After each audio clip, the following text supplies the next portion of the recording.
Conocerse, claro está que necesita su tiempo, con años que albañilean y años de derrumbamiento.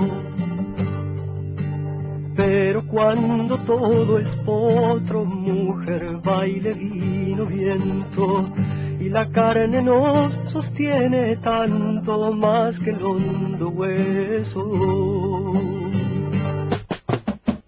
¿Qué vas a andar preguntando si te das por lo derecho? Señores, esta voz es la de Eduardo Darnoyan, seguramente ustedes la identificaron, y el tema que canta es un poema de Washington Benavides.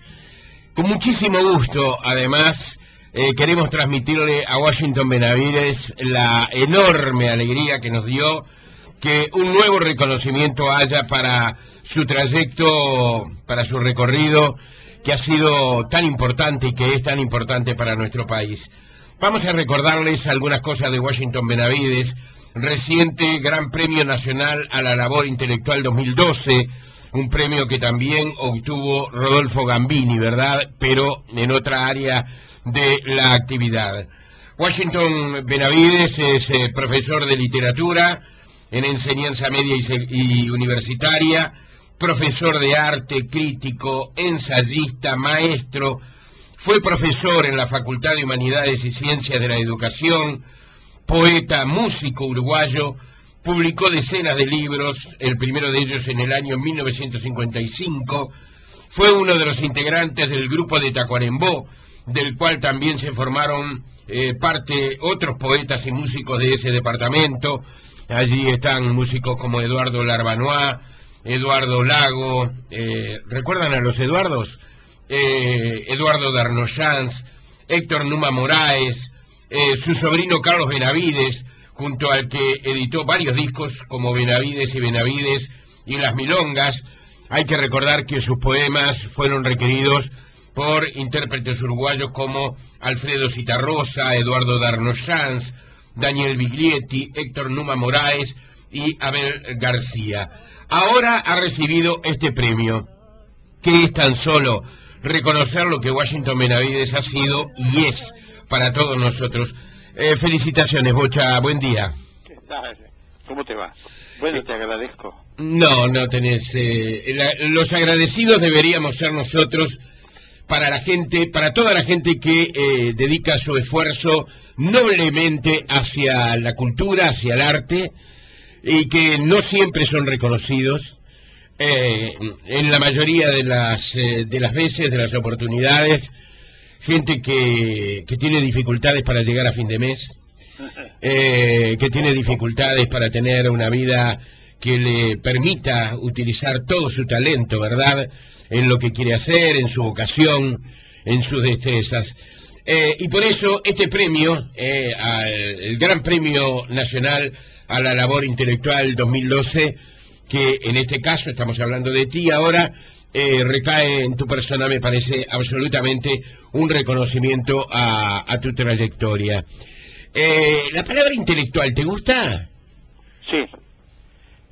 Tú sabes que para quien comenzó, como tú bien dijiste, en el 55 con un libro, pero que tuvo un extraño destino, ¿no? Que fue el Tata Vizcacha en el 55, y allá en Tacuarembó, Fuerzas de Derecha lo quemaron.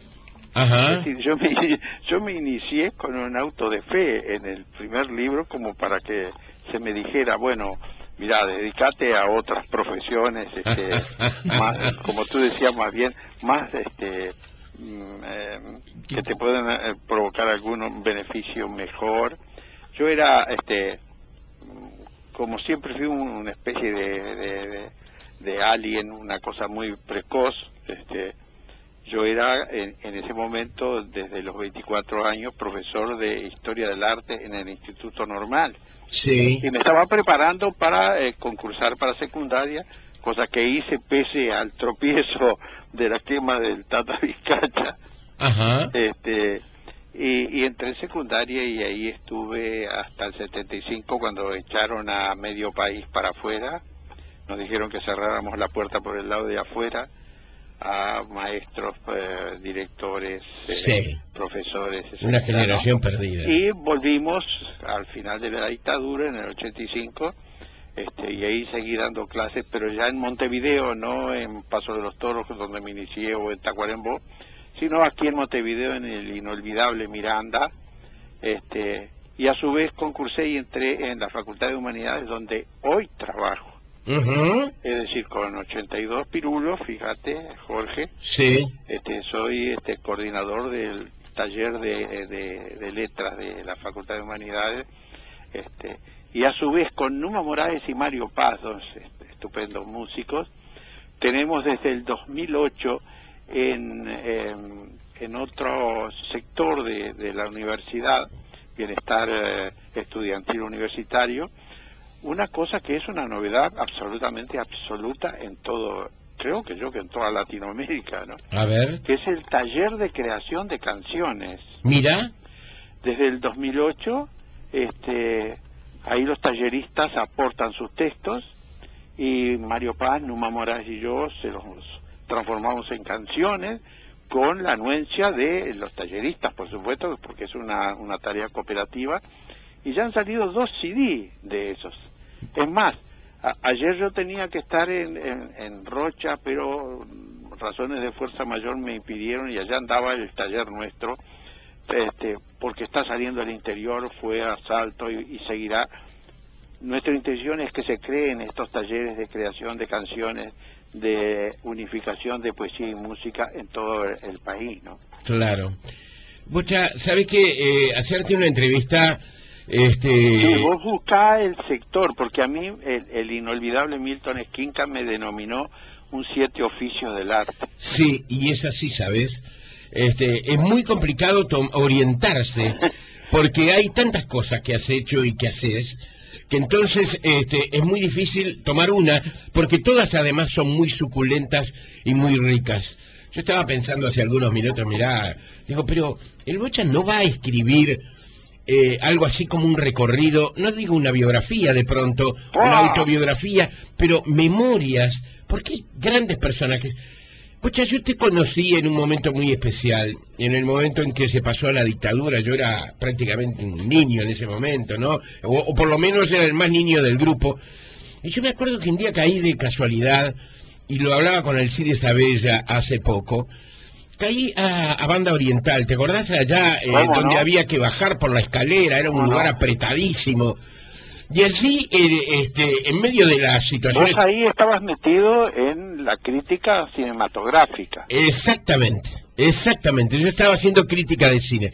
Pero un día, recuerdo que fui a buscar un libro o algo por el estilo, y me encontré con que en la tardecita, eso de las 6 de la tarde, se formaba una peña formidable. Sí, sí. Ahí estabas tú, estaba Ovaldía, estaba el Lungo de Torres Wilson, estaba Vivian Tri, sí, divino el Lungo, Vivian Trías, estaba Cristina González, Barrán. Estaba Barrán, estaba bueno, estaban los dueños de casa, Eber Raviolo, Anderson Banchero, exactamente, alguna gente que luego comenzó a no estar porque ya no estaba en el país, incluso.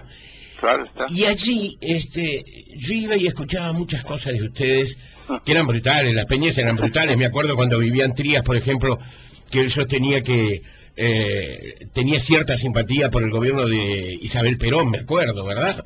¿Te acuerdas? ¿Cómo no? Y tiene un libro sobre rosas formidable.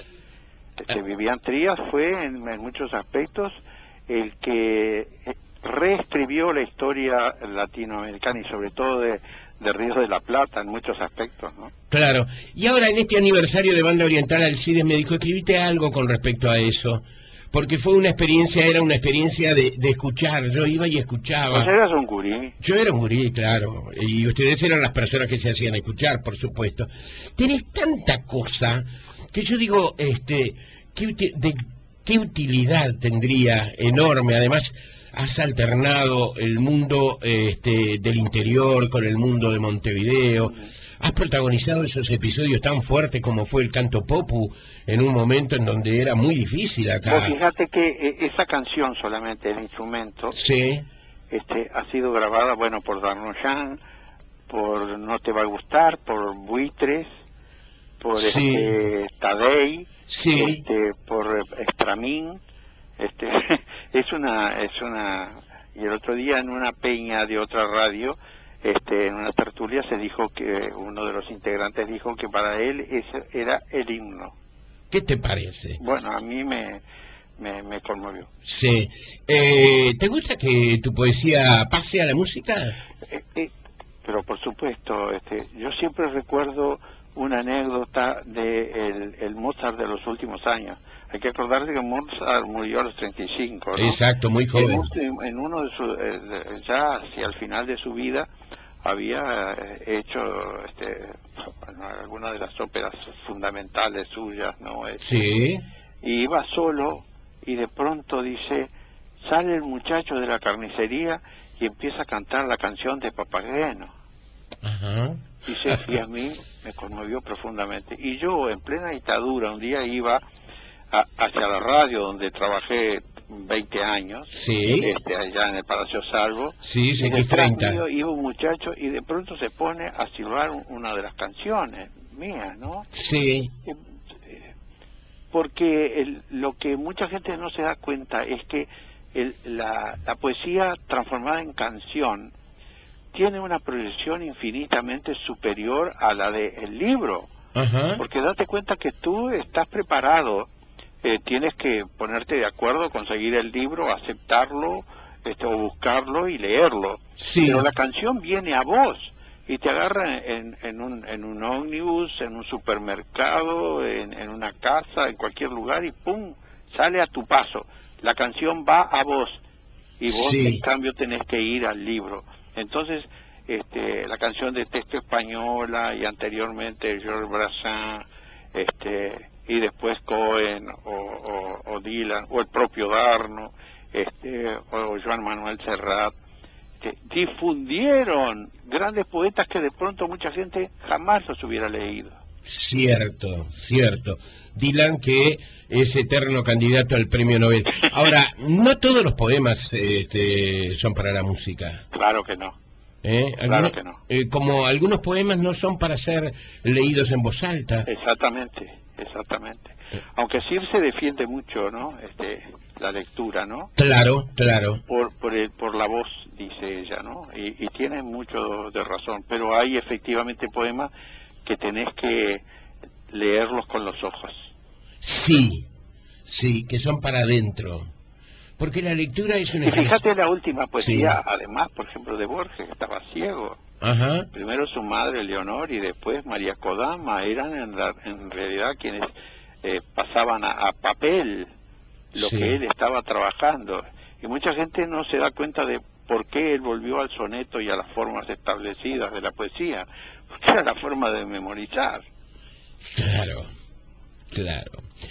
Bueno, ese es un aspecto apasionante para hablar contigo. Además tenés el testimonio de todo lo que significó el canto popular en ese momento, donde se estaba llegando al fin de la dictadura, además, ¿no? Donde no era fácil, ¿eh? Hubo dos grupos que yo siempre los recuerdo. El grupo de Tacuarembó, que así lo denominó el inolvidable Carlos Martins, Ah, sí. y los que iban cantando. Y el Sí. grupo de los que iban cantando fueron en realidad las dos proyecciones distintas, pero vamos a decir hermanas, de la canción popular uruguaya, que de alguna manera trataba de conseguir el público y reunirlos como una forma de a lo Gandhi, Sí. de luchar contra la dictadura. Sí. Me refiero a la resistencia pacífica o Sí, no pacífica. claro. Bocha, este es un aspecto. Hay otro aspecto también muy interesante, hay varios, pero uno muy interesante, que es también tu dedicación, digamos, a la docencia. Bueno. Y tu acercamiento a los jóvenes. Yo a veces me divierto mucho con algunos de los mensajes de Facebook que mandás, ¿no? Son realmente muy divertidos. Te pido unos segundos nada más y seguimos conversando. ¿Cómo no? Verse claro estaba en necesitar su tiempo, con años que albañil Bueno, aquí tenemos buitres haciendo a Washington Benavides, ¿verdad? ¿Te gusta el rock también? ¿Cómo no? Hicimos rock con el Darno. Claro, claro. Qué pérdida la del Darno, ¿eh? Bueno, qué vida, ¿eh? Creo que ahora en noviembre se le va a hacer un homenaje, así que vos que siempre estás alerta, para la oreja, ¿no? Sí, sí. Y con respecto a lo que estábamos hablando anteriormente de los jóvenes, sí. Yo siempre he dicho que yo soy una especie de vampiro espiritual. Ajá. Yo me alimento del entusiasmo, de la pasión juvenil, ¿no? Pero también reconozco que me tomo el mismo esfuerzo que para escribir un poema o un cuento para dar una clase. Para mí tiene el mismo valor una clase o un poema o un cuento. Sí. Ahora, Bocha, eso en lo personal, ¿cómo luchás, digamos, con este descaecimiento que creo, no tienes por qué compartir esto, pero, y lo puedes decir, por supuesto, que lo puedes decir con total libertad, con ese descaecimiento que me parece que estamos observando en los últimos tiempos, ¿no? A veces vamos al teatro y vemos poca gente joven. A veces vamos al Sodre, a un concierto, poca gente joven. La lectura está básicamente afirmada en generaciones que van de los 35 para arriba, según dicen los libreros. Yo recuerdo que tuve el privilegio de pertenecer a una generación que cometió errores a patadas, pero errores muy gruesos además, ¿verdad? Y que tuvo también un margen de idealización muy fuerte, pero fue una generación que buscó muchísimo, que discutía sobre cine, las peñas sobre cine, lo que se hacía en Cineclub, lo que se hacía en cine universitario, claro, hoy está Cinemateca, en lo que pasaba, la manera en que se discutía en cualquier reunión sobre una obra de teatro o sobre un libro, la crítica de Rodríguez Monegal o de Ángel Rama. Es decir, había otra forma de observar el mundo. Yo sé que el mundo ha cambiado, pero no se ha cambiado tanto que, digamos, hemos perdido en buena medida esa capacidad de reflexión que en el pasado se tenía. Tú sabes que yo siempre recuerdo lo que dijo, pero no al sociólogo francés que lo planteó en los años 60. Dijo, vamos hacia el imperio de lo audiovisual. Sí. Bueno, pero además hay otro detalle. En sociología se estudia, por ejemplo, en España, por ejemplo, el mundo del barroco. Una inmensa mayoría del público que concurría a esos admirables autores de teatro, Lope, Góngora, Quevedo, Alarcón, Tirso de Molina, eran analfabetos, pero era lo que el sociólogo denomina el analfabeto profundo, es decir, desde la iglesia, ya ahí estaba con los autos sacramentales y la música, habituándose a determinadas cosas. Sí. Y ese es el gran problema. No hay la frecuentación y no se ha logrado, aunque se intentó hace un tiempo atrás, por ejemplo, llevar el teatro al aula, aproximar. Pero ¿sabes lo que ocurre? Está la terrible maquinaria de la TV, ¿no? Sí. Que en algunos casos tiene indudablemente cosas estupendas, españolas, de la BBC y cosas por el estilo, pero hay también una terrible deflagración sobre la cultura, de cosas absolutamente triviales. Se ha implantado la grosería como una forma habitual y eso no es verdad tampoco. Claro. El uso del idioma, pero por fíjate ejemplo. el detalle. Y lo otro admirable es, por supuesto, el Internet. Sí. El mundo de Internet, el mundo digital, que por un lado es importantísimo, pero que de ninguna manera va a quitarle el valor al libro. Yo en ese sentido tuve la oportunidad de hablar en un encuentro de grandes poetas del mundo en Lima, Perú. Ajá. Tuve oportunidad de hablar con Hans Magnus Enzensberger, Opa. que ese es considerado el mayor poeta vivo alemán. Sí. Y él había escrito un libro prácticamente que era la defunción del libro. Sí, porque es teórico él también. Exactamente, pero pasó el tiempo y se dio cuenta de que el libro era como la cucaracha ante una deflagración nuclear. Sí. No lo mata a nadie al libro. Ajá. ¿Sabes qué? Los otros días leía un reportaje a un escritor, creo que un escritor europeo, recuerdo que era, no recuerdo el nombre en estos momentos, pero que decía esto. Él decía que sentía una gran melancolía ya por los libros, porque veía que, por ejemplo, en los ómnibus o en los trenes en Europa, ves a todo el mundo leyendo en la pantallita, ¿no? Bueno, eso es otra cosa, el celular ampliado. Ahí está. Bueno, pero escúchame una cosa, sería interesante, y te la planteo, hacer una especie de encuesta de cuántos libros se han editado en los últimos años, y te llevarías una impresionante sorpresa de la cantidad de libros que se han editado. Es verdad, es verdad. Pero el lector, y bueno, yo no creo que se editen libros sin lectores. Sí. Habrán más o menos, pero el lector existe. Sí. Y tenemos que insistir, Jorge. Sí. Tú y yo, que estoy seguro que somos defensores de toda actividad nueva, distinta, de toda búsqueda. Sí. Pero el libro es el libro. Sin duda. Además tiene una sensualidad, una capacidad de ser nuestro. El papel, es muy... ir a una librería tiene mucho sixapil, para utilizar un término... Exactamente, y nosotros que tenemos una cantidad, sobre todo ahí en algunas calles transversales de 18, una cantidad de lo que en Europa se llama librería de viejo, sí. Y aquí, bueno, librería de canje, ¿no? Claro. Narvaja, ¿Te imaginas los libros admirables que puedes encontrar? Sí. Así que, y la gente que pasa por ahí. Este autor decía, después, que sentía, bueno, la melancolía sobre los libros, pero decía, después de todo lo importante son las historias. Las historias son más importantes que el libro, que el ser humano no se quede sin historias. Yo te voy a contestar con una...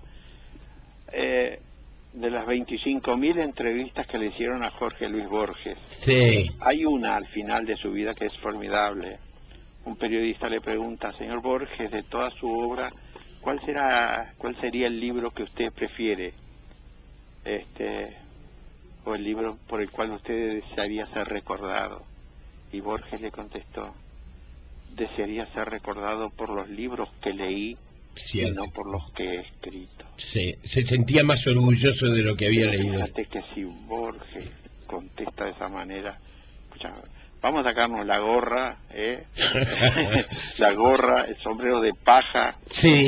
El gacho gris o lo que tenga sobre la cabeza, no el bisoñé, sí. Y pararse y decir, exacto. ¿Extrañas Tacuarembó? ¿Extrañas el pueblo?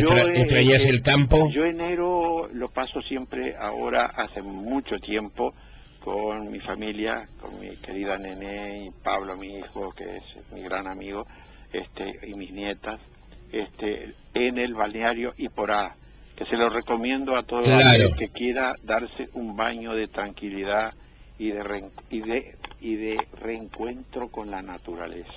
Ajá. Iporá, sí, lo he escuchado. Iporá. Hace mucho tiempo que no voy por allí, pero recuerdo Valledén, por ejemplo. Bueno, en Valledén además ahora está el Museo Gardel, que es espléndido. Sí. Hay una posada, formidable posada ahí también, así que puedes ir perfectamente y vas a encontrar el lugar para pasar. Y es otro lugar maravilloso. Ahí tienes el bosque nativo. Claro. Recuerdo que era que cuando lo vi hace mucho tiempo, Bocha, quedé absolutamente maravillado. Con esta entrevista entonces queda totalmente confirmado que el Bocha Benavides no nació en Toulouse, sino que nació en Tacuarembó. Sí, exactamente. Es decir, que todas esas unos especies... años después de Sí. algunos nenes como Santiago Luz, Sí, como José Gamarra, sí. ¿te suenan? Santiago Luz, músico. ¿No era? Y José Gamarra, por supuesto. Sí, el y gran José sí, clarinetista. por supuesto. José Gamarra, gran pintor, probablemente Sí. considerado uno de los más grandes pintores de la actualidad en Francia. Ajá. También nacieron ahí, y hay que recordarlo, Marta Gularte, Sí. el Paso de los Novillos, nació Marta Gularte. Un tal Benedetti que nació en El Paso de los Isabel, Toros. el Paso de los Toros. Claro, ¿Qué te parece? claro. Una tal Sara de Ibáñez, ¿Qué te parece? que nació en la estación Chamberlain, al lado Sí. del Paso de los Toros. Sí. ¿Qué te parece? No falta... Y tú mencionaste los jóvenes, Sí. toda esa camada espléndida del grupo de Tacuarembó, que todos ellos están brillando. Eduardo Milán, desde el 79 radicado en México, es considerado por los mexicanos un mexicano más, por supuesto, porque es uno de los mayores poetas de Latinoamérica, ¿no? Y ahí en Montevideo andan Víctor Cuña y Carlos da Silveira y los Eduardo Larbanois, Sí. y pisó fantasmal maravillosamente el Darno. Sí. Todo un personaje, como recién decíamos, y una pérdida terrible. muy fuerte. Mucho pillo ha dado también Tacuarembó, ¿eh? Bueno, ¿Mm? bueno. Muchos de los que han mencionado son grandes pillos, pero tipos que han dado mucha cosa y que Yo dan cuando me mucha cosa. preguntan si yo soy un famoso o conocido o algo Sí. así, yo les digo que, recordando a Moneda Falsa de Florencio Sánchez, que Sí. yo soy un LC. El LC, recordame que era. Ladrón conocido. Ladrón conocido, está bien. Has andado por tantas cosas, Washington, y andás por tantas cosas, y con mucho éxito. ¿Cuál fue la frustración? Eso que te quedó por hacer. A todos los seres humanos nos queda algo Bueno, por hacer, pero ¿no? fíjate que un adolescente que con mil esfuerzos logra publicar un librito, y ese mismo adolescente es profesor ya de Historia del Arte en el Instituto Normal, y le queman el libro. Era en plena Guerra Fría, porque mucha gente, querido Jorge, Sí. cuando se entera de la quema del Tata, dice, pero la dictadura hizo cosas terribles con usted, Entonces yo tengo que decirle, y ahí sí, con profundo dolor, no fue la dictadura, fue cuando había colegiado y democracia en mi país, en 1955. ¿Por qué no? Claro, porque eso no trascendió en Montevideo. Claro. ¿Te parece que la historia de esos tiempos, década del 60, década del 70, están bien contadas, Bocha? ¿O te Está parece muy que cada una de las dispersamente partes... contada, y como ocurre muchas veces con la historia, sobre todo en el pasado, está la historia contada por los partidos.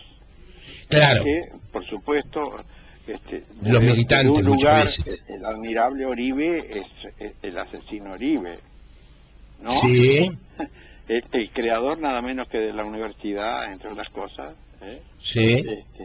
y así con muchos personajes, ¿no? Es decir, Sí. pero creo que con Barrán y Naún se empezó a recuperar una visión, yo no diría que totalmente parcial, pero que trataba de ser mucho más cercana a la objetividad, que es una aspiración humana. Una aspiración humana. Bocha, me quedaría conversando contigo muchísimo tiempo. Yo también contigo. Es un privilegio conocerte. Estoy viendo al gurí que sabía pila de cine y que estaba allá en la vieja banda oriental. Sí, Un abrazo, Jorge. pero que escuchaba a los que sabían, Sí. que eran ustedes. Gracias. Un abrazo grande, Chao, Bocha, querido. felicitaciones de nuevo. Señores, Washington Benavides, Gran Premio Nacional a la Labor Intelectual 2012, en tiempo presente. Pero cuando todo es foto, mujer, baile, vino, viento, y la carne nos sostiene tanto más que lo bueno.